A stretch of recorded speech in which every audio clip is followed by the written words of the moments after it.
Hi there, this is Chris from MoneyHub, and this video looks at Canada travel money. So plenty of New Zealanders travel to Canada every year.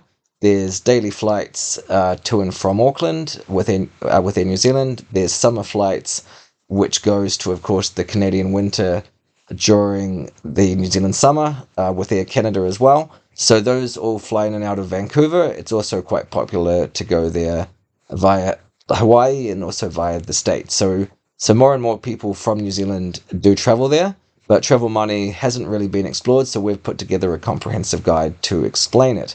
Now, just as a background, we've got three options for using travel money there. There's cash, there's using a New Zealand issued bank card, which will be a debit or credit card, and then there's also travel money cards. We've also lined up some facts that you should know, and some frequently asked questions too, and we also conclude. So let's just get straight into the basics, and then I'll walk through the other steps as well. So first up is the Canadian dollar is the currency. It's got the same symbol as the New Zealand dollar, and generally the New Zealand dollar is weaker than the Canadian dollar, and it will sort of hover between 0.78 and 0.88 for the Canadian dollar. So that means that you'll need around 1.2 New Zealand dollars to buy 1 Canadian dollar, depending on the rate of exchange during the day. Most people traveling there from New Zealand will have prepaid hotels, but of course on the ground things can get super expensive. Vancouver is expensive, and if you're going up into the mountains, it gets super expensive. Whistler's insane, and even if you go into other states, it's certainly very costly, and skiing and snowboarding and the hotels and all the food and everything else, lift passes, etc., does get up there. Now, as I said, most people will pre-book, but there is a need for sort of general day-to-day spending, and that's why we've put together these three options. So let's go straight into cash. And the first thing here is that there's one bank which you can free buy Canadian dollars, and that is Westpac. If we just have a look at what they're offering, of course these rates change every day, but we can see that if we go down the Canadian dollar, if you're looking to change New Zealand dollars into foreign cash, i.e. buy foreign cash, then the Canadian rate is going to be 0.8179 today. Now, the other options are, so this is only if Westpac has Canadian dollars, they may not, and also you need to be a customer of theirs. Second to that, you can look at the Travelex booth at Auckland Airport or Wellington or Christchurch, and also Number One Currency is their competitor. So if we go straight into that and have a look at the Canadian dollars, then we will find that they have the rate of the day. So right now, changing that to 1,000, we can see that they're offering about 0.7974 or around 0.8, which is kind of similar to what Westpac offers. It's a couple of cents lower, so you're paying around 2.5% more to go with Travelex. If we looked at what they're offering for Canadian dollars on Number One Currency, then you can see the rate is 0.79, so it's actually lower than Travelex's. And just to compare this with, of course, using Wise, we can see that their rate for 1,000 is currently 0.8381. So it's significantly higher. It's about 4 cents higher than what you'll get with Number One Currency. You can see that's about 0.7914. So you're getting an extra 3.5 cents, which does make a significant difference. So it's around 4.5% higher. So that's just for background to be aware of. If we flick back into using, so that's if you want to, of course, change your money in advance, you will pay for it, and you'll pay for it not so much with fees, but through bad exchange rates. So, of course, Westpac leading it there for physical cash, and then Travelex offering a lower rate, and then Number One Currency offering a lower rate behind that. Of course, these are all subject to change, but generally we monitor these exchange rates quite frequently, and this does seem to hold true.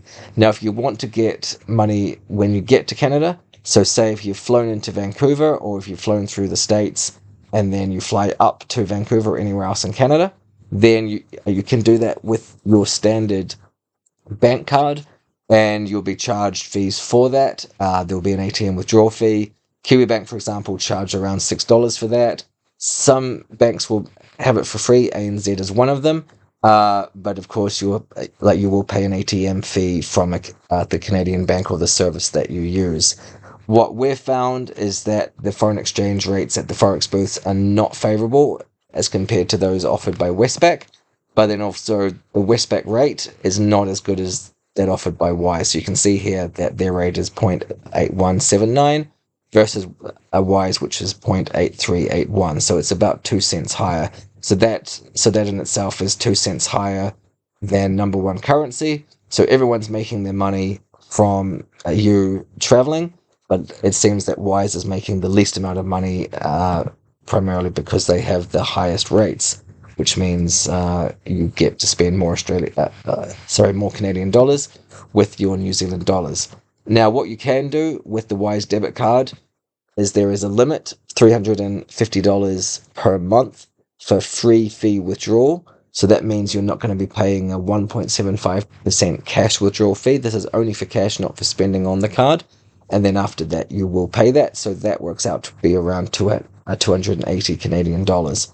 Now, just as a background, the pros and cons of using Canadian money of using cash is going to be universal acceptance and immediate transactions. So what you'll find there is that it is widely used cash still. There are some areas or some shops or retail that will become or have become cashless, but then for that, there's always credit cards, Google Pay, debit cards, and travel money cards. And of course, using cash, there's no risk of any sort of declines or anything like that. Safety, Canada is largely safe, but so that shouldn't be a concern.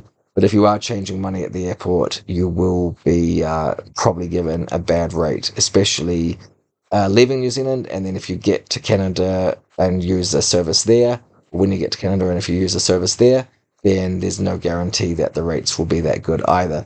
If you do have spare leftover Canadian dollars and you're still in Canada but you're about to leave, then we suggest just part paying a final bill with them.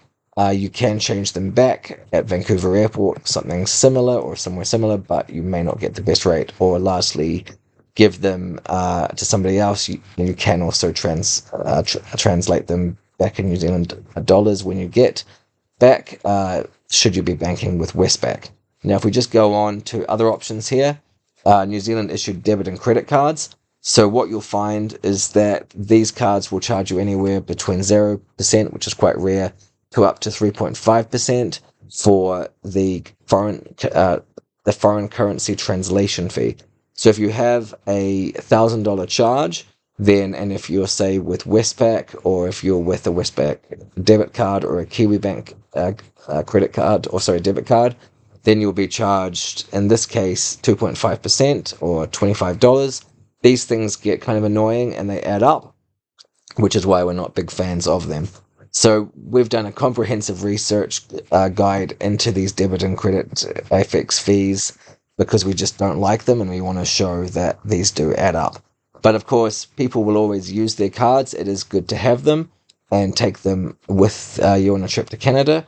And of course, the convenience is a pro there. You've got them. They're widely used anywhere that Visa or MasterCard is used. And also, you can track all your expenses.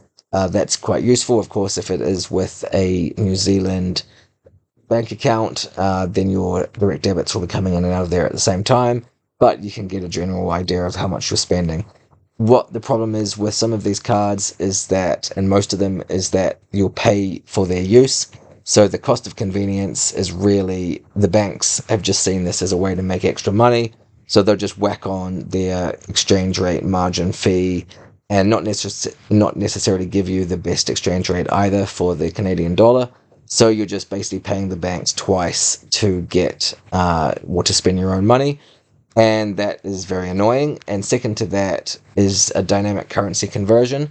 So this does happen throughout Canada and also other countries as well.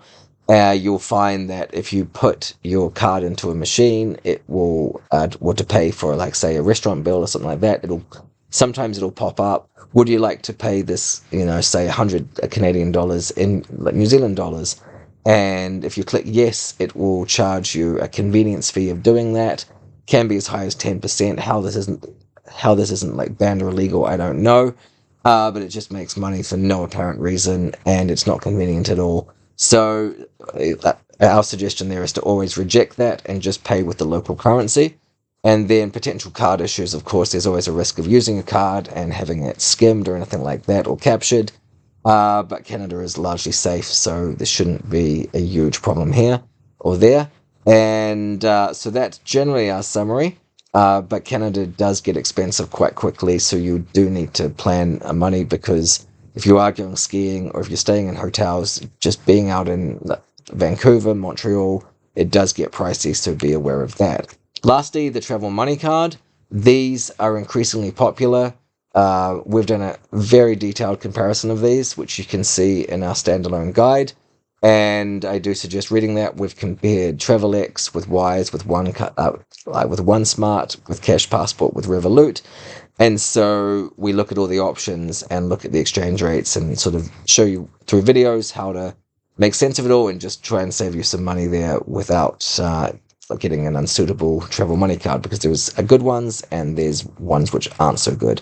So with the Wise debit card, for example, this is something that you can load up with Canadian dollars should you want to lock in the exchange rate straight away up front.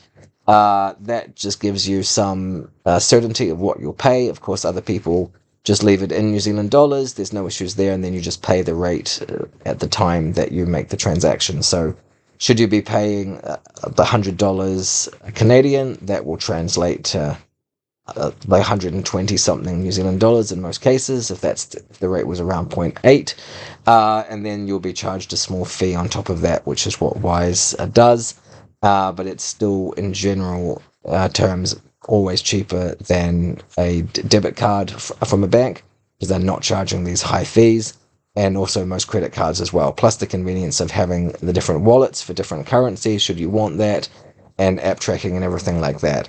So you may just be in Canada for a short time. I know that Air New Zealand does now offer it as a stopover. There are two parts of Europe and other parts of Canada, of course, also in North America. And so it is popular just to keep a New Zealand dollar amount on Wise. So just be aware of the different options there. Cards, as we said, you're limited if you want to withdraw it from an ATM to $350 per month. New Zealand dollars, should you want Canadian dollars. Of course, if you go over that, and this is 1 calendar month, then you'll just pay 1.75%. But you shouldn't really need a whole bunch of cash there. It is very cashless. And so we've just put together some pros and cons of using the Wise debit card or something like Revolut there. It's going to be widely accepted, highly competitive rates, a multi-currency, so you can store different accounts, and you can ring fence the money for certain countries or however what. You've got very transparent fees, and you've got instant notifications and tracking. So some of the cons there, of course, it's not a credit card should you need that extra kind of money to spend, and also you do have that ATM withdrawal limit. So finally, some must-know tips. Just be careful, guard your money, and as per usual, cards are common. Cash still has its place. You can consider mobile payment options. Apple and Google Pay are widely used.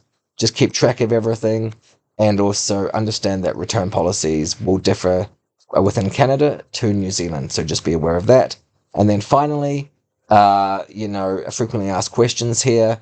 What's the deal with the exchange rate? Well, it does move around from around 0.78 to 0.88, so be aware of that.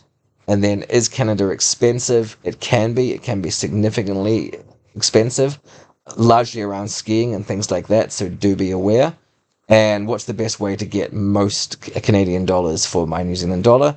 That's going to be something like the Wise card or a Revolut card, a very low fee, very favorable exchange rate travel money card. It's going to be much better than changing cash at the airport or using your debit card or even your credit card as well in most cases. And then finally, we've just said you can use 3 types of ways to get yourself through Canada. Cash, of course, it is always useful to have.